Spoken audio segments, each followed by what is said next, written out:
choke to clear out. We'll take the diaphragm.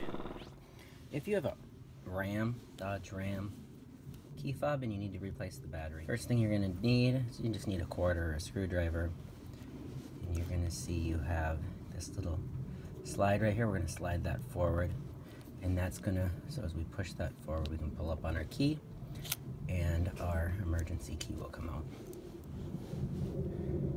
From there, we're going to turn our fob up, and this bottom portion is where our key was. And you can stick a quarter or you can stick a screwdriver in there. And so right in the center area, you're just going to stick your coin in that slot right there. And you're just going to twist. And that's going to come apart. And we're going to be able to remove the cover. Then we have this plate right here. Just going to pull up on that, and it will come up as well. You're going to have your remote and here's where all of your control board is. And we'll slide our battery out.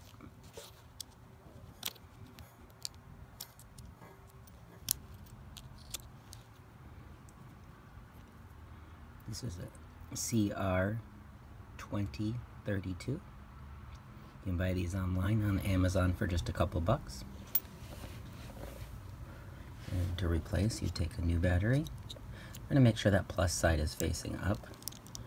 Get it under those tabs, and you're just going to slide it in. Once you have that secure, then you're going to come back here. You're going to put your control pad back on, put it in place. Next, we're going to take our button cover, push that back into place, and we'll finish that with the cover here. And we're going to make sure that that clicks into place, go all the way around, make sure that it's snapped in, slide our emergency key back in, and then we would check our vehicle, hit the unlock and the lock. Hopefully that helps. And as always, thanks for watching. Please like and subscribe to the channel. Thank you.